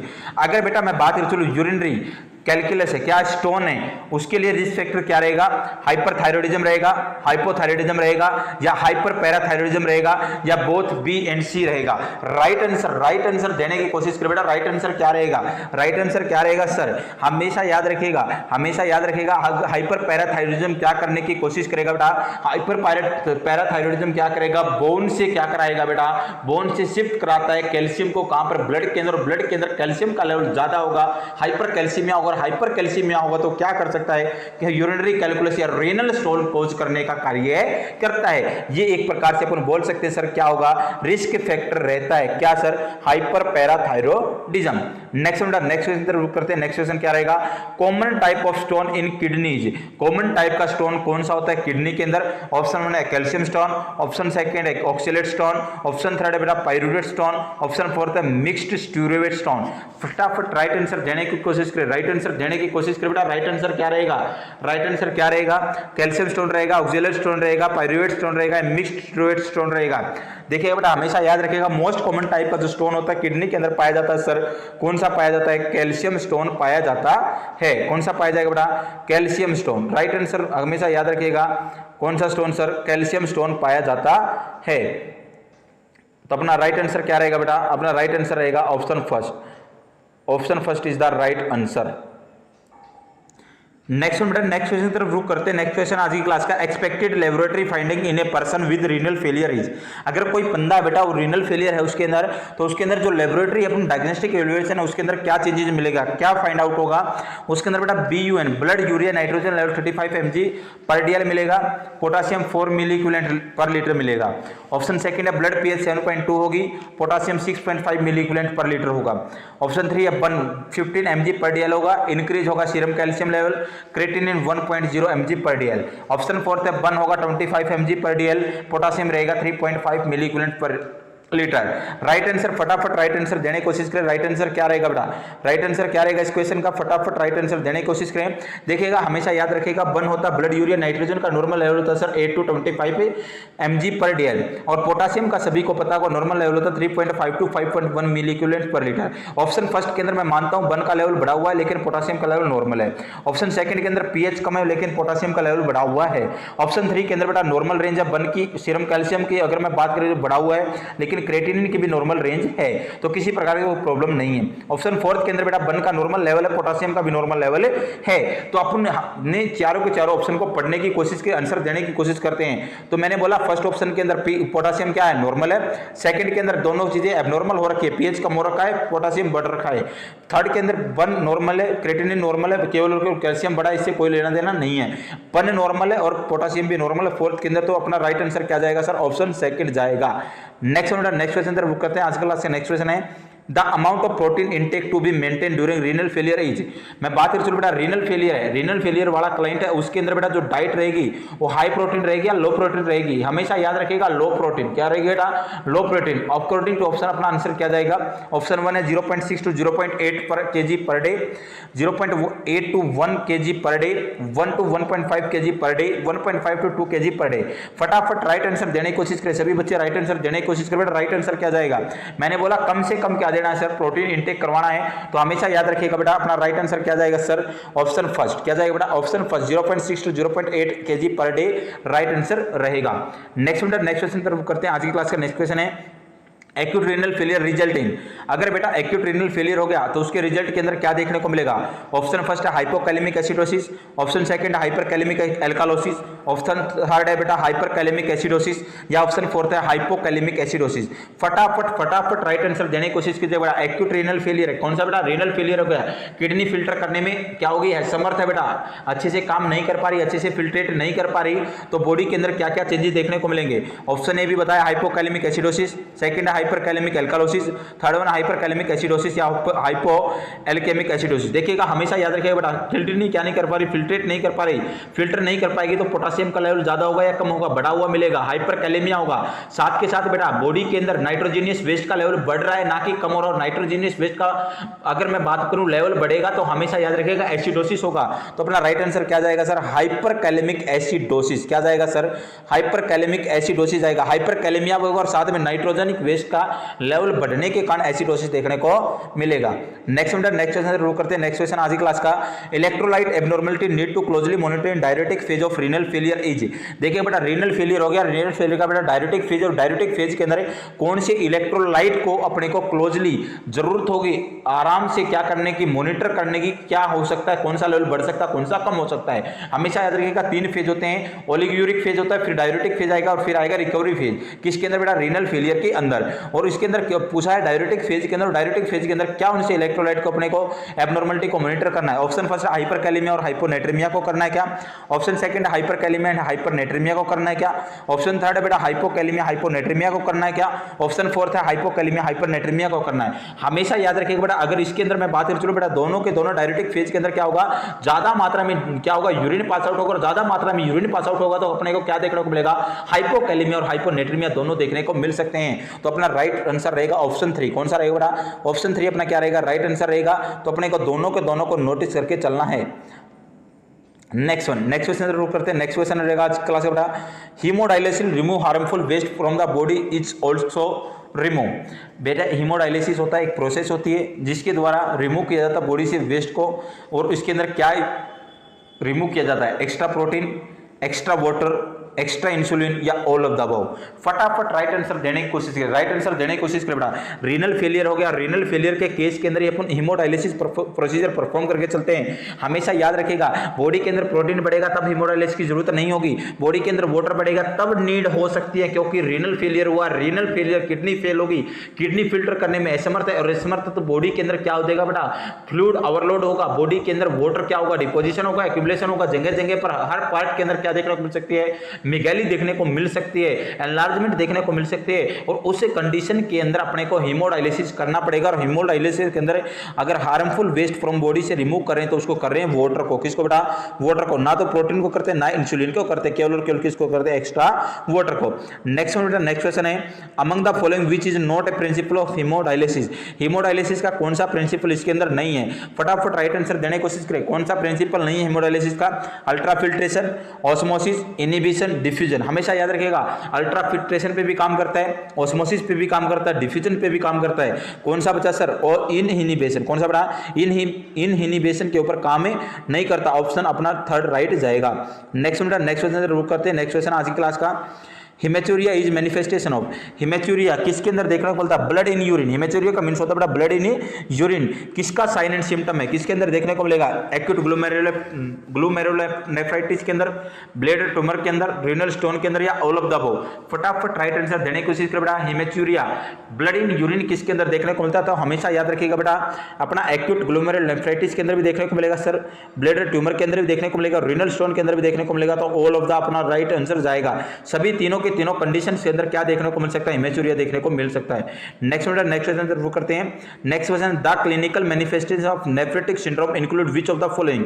आपके पास 4 ऑप्शन दिए गए और 4 ऑप्शन में से आपको साइन एंड सिम्टम बताना है। किसका बताना है सर, नेफ्रेटिक सिंड्रोम का बताना है। और इसके अंदर हिमेचुरिया होगा, मैसिव प्रोटीन यूरिया होगा, वेट लॉस होगा, या इंक्रीज होगा सीरम एल्ब्यूमिन लेवल।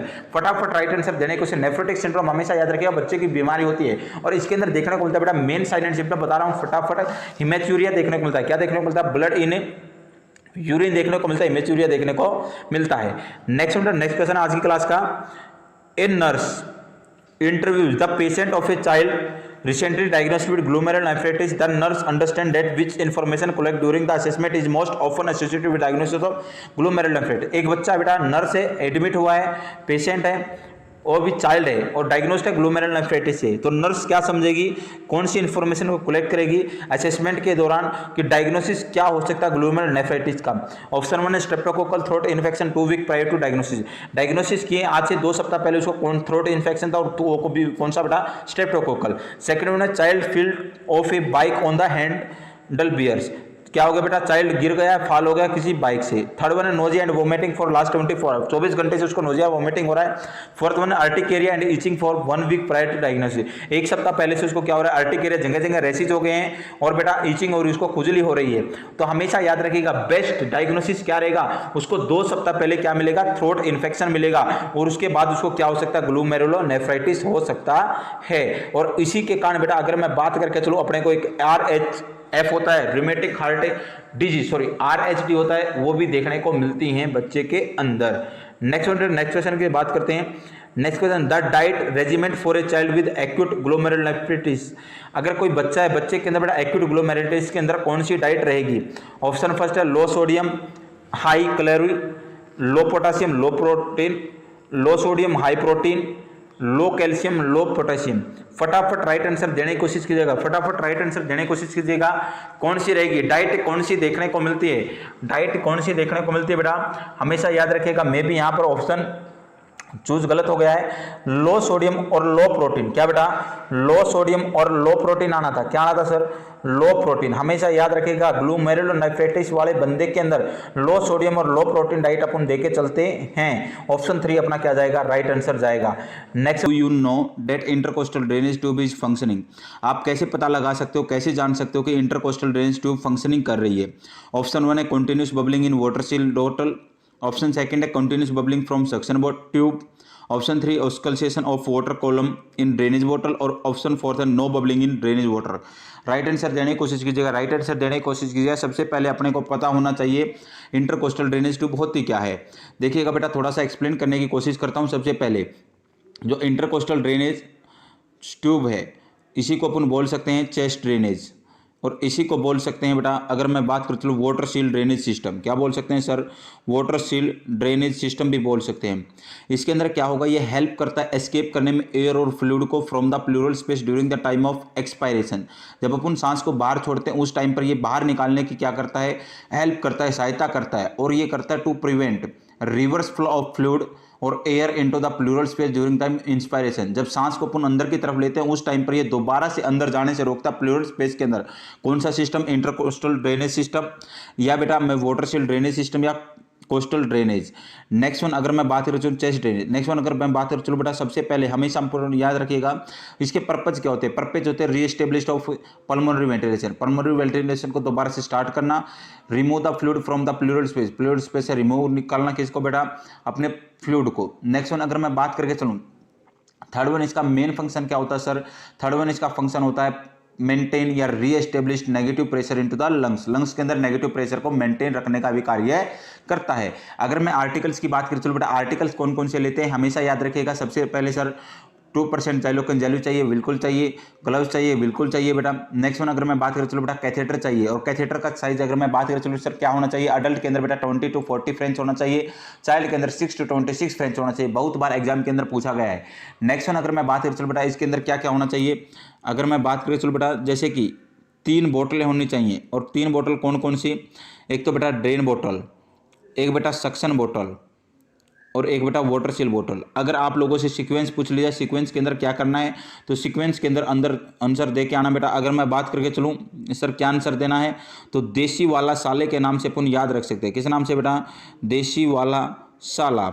देसी वाले साले से ड्रेन बोतल सबसे पहले आएगी, फिर आएगी वाटर सील बोतल, और थर्ड वन आएगी बेटा सक्शन बोतल। नेक्स्ट वन, हमेशा जो ड्रेनेज बोतल उसको चेस्ट के लेवल से नीचे रखना चाहिए। कैथेटर ना तो ज़्यादा बड़ा होना चाहिए ना छोटा होना चाहिए। कैथेटर बड़ा होगा तो लूप्स हो जाएंगे, छोटा होगा तो डिसलॉज हो सकता है, अपनी साइड से हट सकता है। नेक्स्ट वन, अगर हमेशा याद रखिएगा बेटा, 2 क्वेश्चन बता रहा हूँ एग्जाम के पॉइंट ऑफ व्यू से। अगर आप लोगों को क्या निकालना है सर? अगर आप लोगों को बेटा फ्लूइड को रिमूव करना है तो 8th और 9th इंटरकोस्टल स्पेस से बाहर निकालना है। अगर मैं बात करूँ, चलो बेटा अगर एयर को रिमूव करना तो 2nd और 3rd इंटरकोस्टल स्पेस से बाहर निकालना है। नेक्स्ट वन हमेशा याद रखिएगा, अपन ऑब्जर्व करते हैं नॉर्मल फाइंडिंग। अगर बेटा फ्लैक्चुएट हो रहा है, fluctuate of fluid into the drain बोतल during the time of respiration, अगर रेस्पिरेशन के टाइम, इंस्पायरेशन और एक्सपायरेशन के टाइम आपको उतार और चढ़ाव देखने को मिल रहा है ड्रेनेज बोतल के अंदर, तो नॉर्मल फाइंडिंग है। नेक्स्ट वन बेटा, अगर इंटरमीडिएट बबलिंग प्रेजेंट और वाटर सील बोतल के अंदर, तो नॉर्मल फाइंडिंग है। अपने को केवल डॉक्यूमेंट क्या करनी है? डॉक्यूमेंट्स के अंदर लिख देना है, किसी भी प्रकार का डॉक्टर को इन्फॉर्म करने की जरूरत नहीं है। नेक्स्ट वन बेटा, अगर बबलिंग प्रेजेंट और बी कॉन्टिन्यूस, कैसी बेटा? कॉन्टिन्यूस बबलिंग प्रेजेंट और वाटर सील बोतल के अंदर, तो क्या है? एबनॉर्मल फाइंडिंग है। इन्फॉर्म करना डॉक्टर साहब को, बोलना कि क्या हो गया, एयर जो वाटर सिस्टम है इसके अंदर लीकेज आ गई है। थर्ड वन, कभी भी बेटा क्लैंप नहीं करना चाहिए, जो ट्यूब है ट्यूब को कभी भी क्लैंप नहीं करना चाहिए, अवॉइड करना चाहिए, क्योंकि अगर क्लैंप करेंगे तो क्या हो सकता है? निमोथोरेक्स होने के चांसेस होंगे। सर निमोथोरेक्स भी कौन सा? टेंशन निमोथोरेक्स, क्योंकि बेटा ज़्यादा प्रेशर बढ़ जाएगा और उसके कारण क्या हो सकता है? टेंशन निमोथोरेक्स हो सकता है। थर्ड वन, केवल और केवल 2 कंडीशन ऐसी होती है जिसके अंदर अपने को क्लेम करना चाहिए, जैसे कि जब भी पेशेंट को शिफ्ट कर रहे हो बेटा। सेकंड में, जब भी during the time of insertion and remove out, जब भी ट्यूब को डाल रहे हो या बाहर निकाल रहे हो उस टाइम पे कर सकते हैं। अगर बेटा रैपिड बबलिंग प्रेजेंट है कौन सी बोतल के अंदर, वाटर सेक्शन बोतल के अंदर, तो हमें समझ लेना है कि इंसिजन साइड से लीकेज प्रेजेंट है, ये भी इन्फॉर्म करना डॉक्टर साहब को। अगर एक नर्स है, नर्स क्या इंस्ट्रक्शन प्रोवाइड करेगी during the time of A procedure के दौरान क्या इंस्ट्रक्शन देगी, तो हमेशा याद रखिएगा सबसे पहले बोलेगी उसको light cough and deep breath. इससे क्या होगा बेटा, ज़्यादा से ज़्यादा मात्रा में क्या होगा, फ्लूइड एक्सपेल आउट होगा। अगर कोई ऐसा क्लाइंट है जो कि आपकी इंस्ट्रक्शन को फॉलो नहीं कर रहा है, तो आपको क्या करना है सर, अपने को क्या करना है, केवल और केवल सक्शनिंग करते रहना है, कंटिन्यूस सक्शनिंग करते रहना है। अगर सक्शन बोतल, लास्ट वन अपनी कौन सी बेटा, सक्शन बोतल के अंदर कंटिन्यूस क्या है, बबलिंग प्रेजेंट है, नॉर्मल फाइंडिंग है। अगर एक नर्स है ऑब्जर्व कर रही है कि क्या है, इंटरमीडिएट जो बबलिंग प्रेजेंट थी वाटर सेल बोतल के अंदर वो क्या हो गई है, रुक गई है, स्टॉप हो गई, तो नर्स को समझ जाना है क्या हो गया है, ऑब्स्ट्रक्शन आ गया, और ऑब्स्ट्रक्शन आ गया तो उसको मिल्किंग करना है ट्यूब को। नेक्स्ट वन, अगर एक्सीडेंटली कोई ट्यूब है बेटा वो क्या हो जाती है, डिस्कनेक्ट हो जाती है। डिस्कनेक्ट हो जाती है तो हमेशा याद रखिएगा उसको क्या करना है, डीप करना है एनएस की बोतल में और वो भी कैसी, स्टीराइल के अंदर। अगर बेटा कोई ट्यूब है एक्सीडेंटली क्या हो जाती है, डिसलॉज्ड हो जाती है, तो अपने को क्या करना है, जो साइट है इंसिजन साइट उसको कवर कर देना, मॉइस्ट गोज पीस से इन्फॉर्म करना डॉक्टर साहब को, दोबारा से उसको रीइंसर्ट करने में डॉक्टर साहब हेल्प करेगा। स्टॉप कब करना है, टर्मिनेट कब करना है, जब बेटा अपने को सबसे पहले तो एसेस करना ब्रीथिंग पैटर्न, जब नॉर्मल ब्रीथिंग पैटर्न होगा तो अपन स्टॉप कर देंगे। सेकंड वन, अगर आउटपुट कितना आ रहा है, 75 या 100 ml से कम आ रहा है तो अपने को स्टॉप कर देना है। तो पूरा का पूरा टॉपिक जाना। और क्वेश्चन क्या पूछा गया, क्वेश्चन पूछा गया कि नॉर्मल फंक्शन कर रही है, तो इसके लिए बेटा मैंने बोला हमेशा याद रखिएगा कंटिन्यूस बबलिंग है तो एबनॉर्मल है, और कंटिन्यूस बबलिंग सक्शन ट्यूब के अंदर बेटा सक्शन बोतल के अंदर होनी चाहिए ना कि ट्यूब के अंदर। नेक्स्ट वन, अगर मैं बात करूं ऑस्कल्टेशन क्या हो रहा है, फ्लैक्चुएट हो रहा है फ्लूइड किसके अंदर, ड्रेनेज बोतल के अंदर, तो ये अपना क्या रहेगा, नॉर्मल फाइंडिंग रहेगा। क्या रहेगा बेटा, नॉर्मल फाइंडिंग। अपना राइट आंसर क्या जाएगा सर, ऑप्शन सी।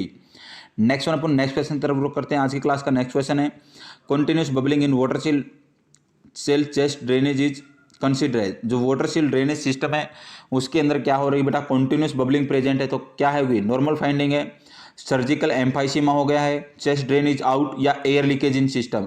अभी बताया अगर कंटिन्यूस बबलिंग प्रेजेंट है तो क्या हो गई है, एयर लीकेज है, किसके अंदर है, सिस्टम के अंदर। तो राइट आंसर क्या रहेगा अपना, फोर्थ रहेगा। नेक्स्ट वन, अपन नेक्स्ट क्वेश्चन तरफ रुक करते हैं। अपना नेक्स्ट क्वेश्चन क्या है, if a chest drainage system line is broken और interrupted the nurse first course of action should be to. अगर बेटा कोई चेस्ट ड्रेनेज सिस्टम है वो लाइन है ब्रोकन हो गई है या इंटरप्टेड हो गई है, तो नर्स का पहला एक्शन क्या रहेगा, डॉक्यूमेंट फाइंडिंग करना रहेगा, नोटिफाई द फिजिशियन रहेगा, चेक द पेशेंट वाइटल्स रहेगा, या clamp the tube immediately. Right answer देने की कोशिश कीजिएगा, राइट आंसर देने की कोशिश कीजिएगा। राइट आंसर क्या रहेगा, देखना बेटा बुक्स के अंदर इसका आंसर दिया गया है क्लैंप द ट्यूब इमीडिएटली, लेकिन अपने को क्लैंप नहीं करना। सर अभी बताया बेटा क्लैंप करेंगे तो क्या हो सकता है सर, निमोथोरैक्स हो सकता है, प्रेशर बढ़ सकता है लंग्स के अंदर, उसके कारण टेंशन निमोथोरैक्स हो सकता है।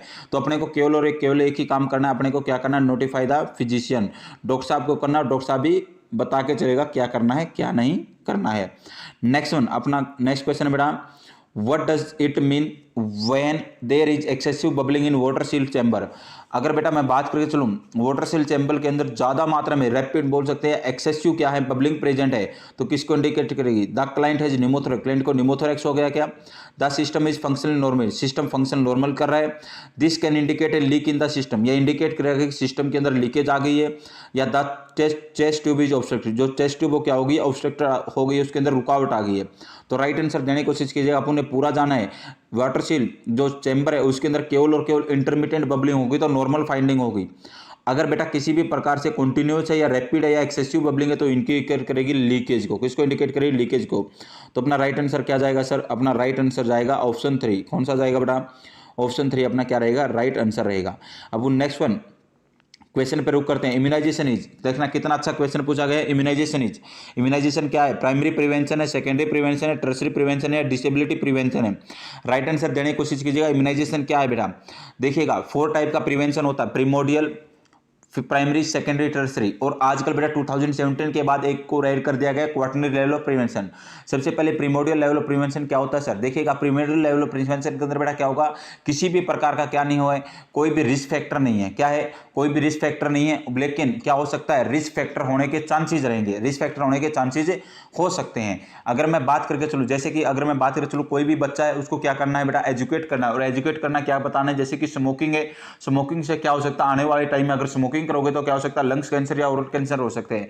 अपन बोल सकते हैं बेस्ट एग्जांपल प्रीमोडियल के अंदर रहता है हेल्थ एजुकेशन। क्या रहता है? हेल्थ एजुकेशन रहता है। जैसे कि कोई मोटापे वाला व्यक्ति है, ओबेसिटी हो गई, उसको समझाना है कि कम से कम फैट का यूज की, ज्यादा से ज्यादा एक्सरसाइज कर, नहीं तो आने वाले टाइम में क्या हो सकता है, सीवी हो सकता है, कार्डियोवैस्कुलर डिजीज वगैरह हो सकती हैं। नेक्स्ट वन, प्राइमरी प्रिवेंशन के अंदर क्या था बेटा, प्राइमरी प्रिवेंशन के अंदर हमेशा याद रखिएगा हेल्थ एजुकेशन दे सकते हैं, और साथ के साथ अपन क्या कर सकते हैं, प्रायोरिटी जो मेजर वगैरह है उसको यूज कर सकते हैं। जैसे कि अगर मैं बात करूं, चलो बेटा कोई बंदा है वो क्या कर रहा है, बाइक वगैरह को राइड कर रहा है, सभी को पता है बेटा बाइक चलाएंगे तो बाइक गिर जाएगी तो क्या हो सकता है, चोट लग सकती है। इसके अंदर रिस्क फैक्टर प्रेजेंट है, लेकिन डिजीज कंडीशन के अंदर कन्वर्ट होने से रोकना है। जैसे कि अगर मैं बात करूं, चलो बेटा कॉन्ट्रासेप्टिव मेथड्स का यूज करते हैं। जैसे कि अब इंटरकोर्स परफॉर्म करेंगे तो इंटरकोर्स से चांसेस है कि क्या हो सकती है, प्रेगनेंसी होने के चांसेस रहेंगे, फर्टिलाइजेशन होने के चांसेस रहेंगे। इसी वजह से अपन क्या कर लेते हैं, कॉन्ट्रासेप्टिव मेथड का यूज करते हैं। और कॉन्ट्रासेप्टिव मेथड भी हमेशा याद रखिएगा किसके अंदर आते हैं sir, primary level of prevention के अंदर आते हैं। ऐसे ही बेटा इम्यूनाइजेशन है, इम्यूनाइजेशन भी हम क्या करते हैं, वैक्सीनेशन करते हैं। और वैक्सीनेशन हमेशा किसका एग्जाम्पल रहेगा, प्राइमरी लेवल ऑफ प्रिवेंशन का। Next one, secondary level. Secondary level के अंदर बेटा as soon as possible diagnose करना, और डायग्नोसिस के एज सुन एज पॉसिबल अपने को क्या करना है, ट्रीटमेंट दे देना है। जैसे कि अपने पास कोई क्लाइंट आता है, वो बोलता है कि मेरे को पिछले 2 सप्ताह से क्या हो रही है, कफ हो रही है, खांसी हो रही है, काफी ज्यादा हो रही है। पहले जब अर्ली था, इनिशियल स्टेज थी, तब खांसी क्या थी, कम थी, अब ज्यादा होने लगी, दिन प्रतिदिन ज्यादा होने लगी। पहले ड्राई थी, अब प्रोडक्टिव हो गई। तो आपको समझ जाना कि इसको टीबी वाले सिम्टम है, तो आपको मोन्टॉक्स करवाना। मोन्टॉक्स करवाने के बाद जैसे मोन्टॉक्स पॉजिटिव आता है, एज सुन एज पॉसिबल आपको डोज स्टार्ट कर देने हैं। टर्सरी लेवल के अंदर क्या होगा बेटा, जिस कंडीशन के अंदर पहले था क्लाइंट, उसी कंडीशन के दोबारा से लेके आना। जैसे कि रिहेबिलिटेशन। क्या बेटा, रिहेबिलिटेशन। जैसे कि मैं बात करूं, चलो बेटा कोई क्लाइंट है, उसको क्या हो गया बेटा, एम्पुटेशन। के एम्पुटेशन क्या था, उसका प्रोस्थेसिस लेग वगैरह का, हैंड वगैरह का यूज कर सकते हैं, डुप्लीकेट हैंड या लेग लगा सकते हैं। उसकी नॉर्मल लाइफ है वो उसकी पहले जैसी करने की कोशिश करेंगे। नेक्स्ट बेटा जो क्वार्टरनरी लेवल ऑफ प्रिवेंशन है, इसके अंदर हमेशा याद रखिएगा जितनी भी अननेसेसरी ट्रीटमेंट है, डायग्नोसिस है, उनको क्या करना था, रोकना था। उनको क्या करना था, रोकना ही क्या था, इसका मेन पर्पस था क्वार्टरनरी लेवल ऑफ प्रिवेंशन का। तो हमेशा याद रखिएगा इम्यूनाइजेशन किसका एग्जाम्पल रहेगा, इम्यूनाइजेशन रहेगा प्राइमरी प्रिवेंशन। किसका रहेगा बेटा, प्राइमरी प्रिवेंशन। जितने भी breast self examination, testicular examination, जितने भी स्क्रीनिंग टेस्ट सभी के सभी बेटा सेकेंडरी लेवल प्रिवेंशन के अंदर आते हैं। तो अपना इम्यूनाइजेशन किसके अंदर आएगा, प्राइमरी प्रिवेंशन के अंदर आएगा। नेक्स्ट वन बेटा अपन नेक्स्ट क्वेश्चन की तरफ रुक करते हैं। आज की क्लास का अपना नेक्स्ट क्वेश्चन है ओपीवीजे। ओपीवी क्या है, लाइव वैक्सीन है, किल्ड वैक्सीन है, लाइव एटेन्यूएटेड वैक्सीन है, या टक्सर्ड वैक्सीन है। राइट आंसर देने की कोशिश कीजिए, राइट आंसर देने की कोशिश कीजिए बेटा। ओपीवी क्या है, ओपीवी क्या है, राइट आंसर देने की कोशिश कीजिएगा। ओपीवी क्या है, देखिएगा मैं फटाफट बता देता हूं बेटा। लाइव वैक्सीन कौन कौन सी है सर, लाइव है बेटा। अगर मैं बात करके चलूं लाइव के अंदर, तो लाइव के अंदर हमेशा याद रखिएगा बोलटेली MMR, बोलटेली MMR2। देखिएगा BCG, OPV, live influenza, typhoid, E coli, live plague, yellow fever, mumps, measles, rubella, और बेटा अपना रोटा वायरस। कौन सा वायरस, रोटा वायरस। सर ये सारी की सारी क्या है, लाइव वैक्सीन है। इसके अंदर बेटा चिकन पॉक्स भी बोल सकते हैं। कौन सा बेटा, चिकन पॉक्स भी अपना कैसी है, लाइव वैक्सीन है। नेक्स्ट वन बेटा अगर मैं बात करें चलो सर, नेक्स्ट वन अगर बात करें चलो बेटा, किल्ड कौन सी है, किल्ड के अंदर हमेशा याद रखिएगा बेटा। अगर मैं बात करके चलूं, Haryana CM has died. Haryana के CM उनके क्या हो गई है, मृत्यु हो गई है। जैसे कि H से बेटा मैं बात हेपेटाइटिस B, R से बेटा मैं बात करके चलूं, हमेशा याद रखिएगा रेबीज, साइटोमेगालो वायरस, और या आप बोल सकते हैं कोलेरा। M से बेटा meningitis, Hib, DPT, diphtheria, pertussis, tetanus बोल सकते हैं। नेक्स्ट वन हमेशा याद रखिएगा बेटा, टॉक्सोइड कौन सी होती है, टॉक्सोइड कौन कौन सी होती है। टॉक्सोइड के अंदर अगर मैं बात करें चलो बेटा 2 प्रकार की, एक तो मैं बात करके चलूँ DT, डिप्थीरिया टेटनस, और टेटनस टॉक्सोइड। ये दोनों के दोनों क्या है बेटा, टॉक्सोइड वैक्सीन है। तो मैंने पूरा का पूरा आपके सामने एक्सप्लेन कर दिया है, एक व्यू बना दिया, एक स्ट्रक्चर बना दिया आपके दिमाग के अंदर कौन कौन सी होती हैं। ओपीवी हमेशा याद रखिएगा कैसी होती है, लाइव होती है। कैसी होती है बेटा, लाइव होती है। नेक्स्ट वन अगर मैं बात करें चलो बेटा, नेक्स्ट क्वेश्चन है आपकी स्क्रीन के ऊपर, which of the following vaccine is contraindicated in pregnancy. Pregnancy के अंदर कौन सी वैक्सीन होगी जिसको अपन कॉन्ट्राइंडिकेटेड रखते हैं, रुबेला है, मीजल्स है, वेरिसेला है, या all of the above. Right answer देने की कोशिश कीजिएगा, कौन सी वैक्सीन है बेटा जिसको अपन कॉन्ट्राइंडिकेटेड रखते हैं प्रेगनेंसी के दौरान। राइट आंसर जल्दी से जल्दी देने की कोशिश कीजिएगा। हमेशा याद रखिएगा बेटा सारी की सारी जितनी भी लाइव वैक्सीन है उन सभी को अपन क्या करके चलते हैं, अवॉइड करके चलते हैं during the time of pregnancy. किसके अंदर बेटा, प्रेगनेंसी के अंदर अपन सारी की सारी मेडिसिन को क्या रख सकते हैं, कॉन्ट्राइंडिकेट रखते हैं लाइव वाले को, केवल और केवल येलो फीवर दे सकते हैं। और नेक्स्ट वन अगर मैं बात करूं, चलो बेटा क्यों करते हैं, क्योंकि बच्चे के अंदर क्या हो सकती है, कंजेनिटल अब्नॉर्मलिटी क्रिएट कर सकती हैं। तो हमेशा अपना राइट आंसर क्या जाएगा बेटा, रूबेला को भी करेंगे, बिल्कुल करेंगे। रूबेला भी कैसी, अभी अभी पढ़ा अपन ने, लाइव है सर। मीजल्स भी कैसी है बेटा, लाइव है। नेक्स्ट वन मैंने बोला वेरिसेला, वेरिसेला किसका होता है बेटा, चिकन पॉक्स, ये भी क्या अपनी लाइव है। तो ऑल ऑफ द अबव क्या रहेंगे अपने, राइट आंसर रहेगा। नेक्स्ट वन अपन नेक्स्ट क्वेश्चन तरफ रुक करते हैं। नेक्स्ट क्वेश्चन है hard immunity is not useful in prevention of.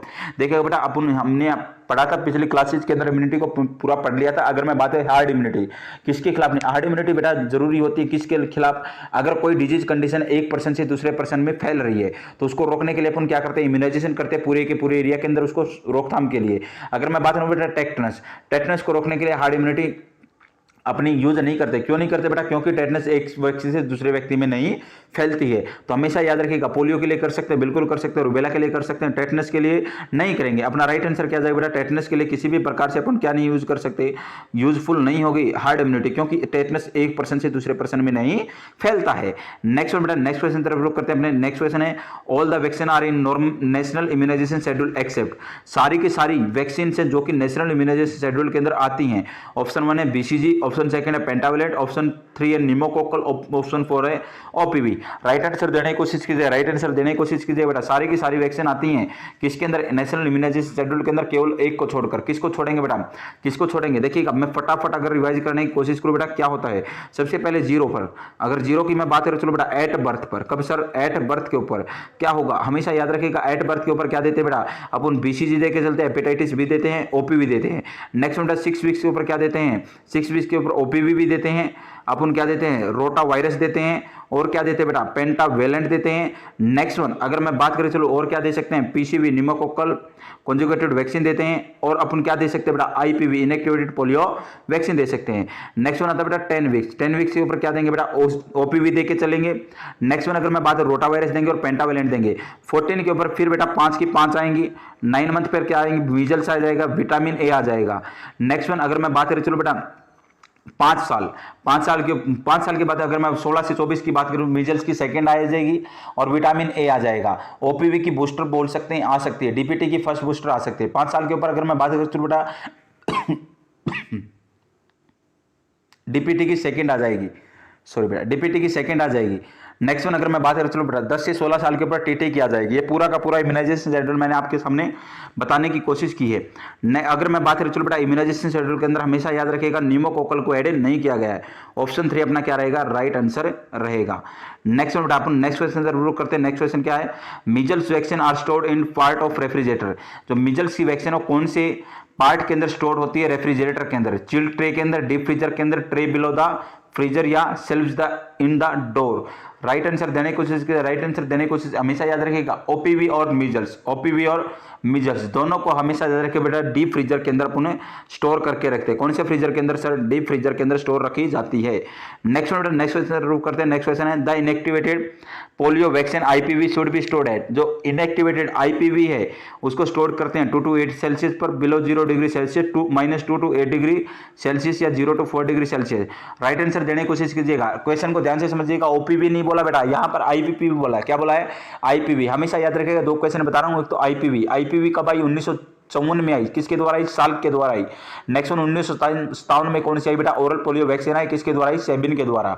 तो जल्दी से जल्दी अगर ओपीवी पूछ लिया जाता तो बेटा माइनस के अंदर रखते हैं, डीप फ्रीजर के अंदर रखते हैं। लेकिन अगर आईपीवी पूछ लिया जाए तो राइट आंसर देके आना 2 to 8 डिग्री सेल्सियस। कितना बेटा, 2 to 8 डिग्री। ऑप्शन ए अपना क्या जाएगा, करेक्ट आंसर जाएगा। नेक्स्ट वन अपन नेक्स्ट क्वेश्चन रुक करते हैं। The first vaccine was developed by, जो सबसे पहली वैक्सीन थी वो कब डेवलप हुई, सबसे पहली वैक्सीन कौन सी थी बेटा और कब डेवलप हुई, किसने डेवलप की, एडवर्ड जेनर ने की, लुइस पास्चर ने की, कार्ल लैंडस्टीनर ने की या जोसेफ लिस्टर ने की। राइट आंसर देने की कोशिश कीजिएगा, राइट आंसर देने की कोशिश कीजिए बेटा, राइट आंसर देने की कोशिश कीजिएगा। अपना राइट आंसर क्या जाएगा, राइट आंसर क्या जाएगा बेटा, राइट आंसर सभी बच्चे राइट आंसर देने की कोशिश कीजिएगा।